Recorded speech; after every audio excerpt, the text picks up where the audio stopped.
Hi, this is Ben Rogers. This is the Property Diary, and this is Tuesday, 30th of October. Almost at the end of the month, almost at the witching hour that is Halloween, which is tomorrow. I'm in the office today, and I've already had little kids running past, knocking on the windows and playing around. So we're getting to the fun time of the year.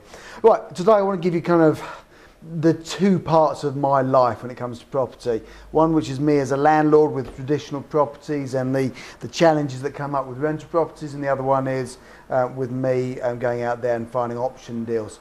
So let's start off with the landlord stuff. So today, three things. First of all, I've had a few challenges with some windows on the property. I've had a company go out there to look at the maintenance and repair of it. Quote's come back £2,500. Ouch. The other one is I've had a call from one of my tenants today, and guess what? They've got a cooker. The fan obviously went on that cooker a couple of weeks back. They didn't bother telling us. Of course, the cooker's got incredibly hot apparently. And you know, you've got the double, the glass front, the double glazing glass front. Blow me, that's blown. So the fan doesn't work, probably means that the thermostat on it has gone and the glass door has gone. I need to buy a new cooker, so that's 220 odd quid. And what else have I had? Oh, and I've had a tenant who's in a property who has been receiving housing benefit, who hasn't been paying, not got to the 8 weeks where I can actually start getting it directly from the council, and they've kind of done a disappearing act. So, you know, I've lost rent there as well. So that's the downside of being a landlord and property. The upside is options, as far as I'm concerned, are hassle-free. So I've had opportunities that have come to me today. The first opportunity, got a telephone call here this afternoon, early this afternoon.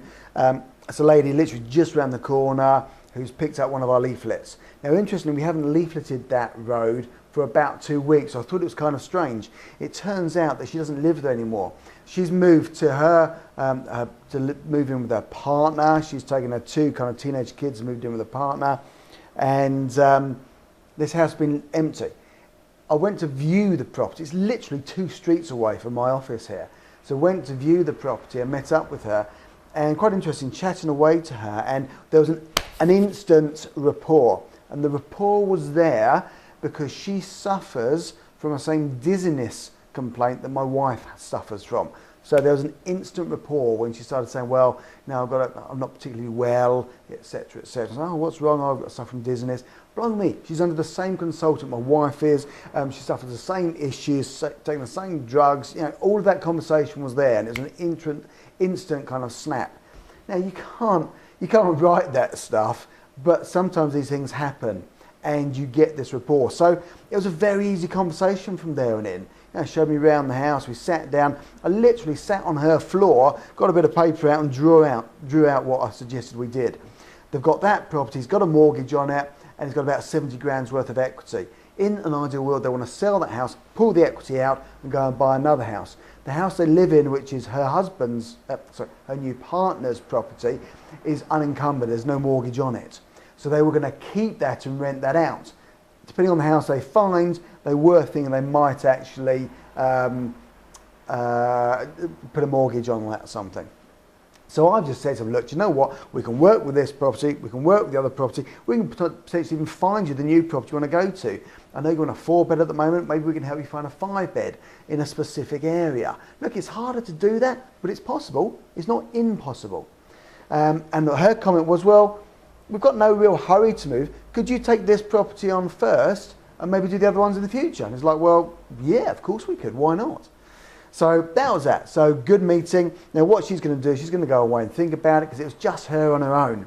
I assumed that she was literally on her own, selling the house on her own. It's only when I'm there that I found out there's a partner, another house, etc. So she'll go away and think about it, talk to her partner, and we've agreed to talk in a couple of days' time. And what will probably happen is the 3 of us will then get together and go into more detail and look at the properties they're looking for and start getting into the nuts and bolts of it. Okay? Excuse me.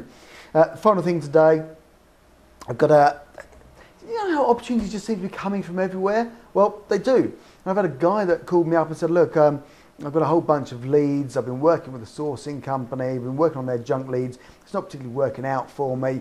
I just want some advice. So I said, look, actually, do you know what? It should be working out for you. So I'll tell you what you do. Zap those, some of those leads over to me. We'll do a joint venture on it. I'll see if I can convert them, turn them into money, and we'll both make money out of it. So it's a classic thing. Opportunities come from the strangest places. The one around the corner was a leaflet. Great, that's a system. Every single month, you can see the leaflets behind me. Look, they're ready there and they go out every single week. We've got a team of leafleters and it just gets leafleted all the time. So there's always constant opportunities coming up there.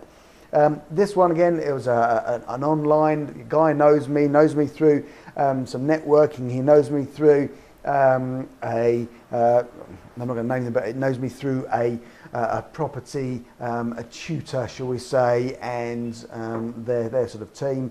So yeah, opportunities are there all over the place. But two sides of it really. My lettings business, my traditional portfolio is just costing me money. This stuff is just throwing up opportunities that won't cost me money, and I can put tenant buyers in there and simple.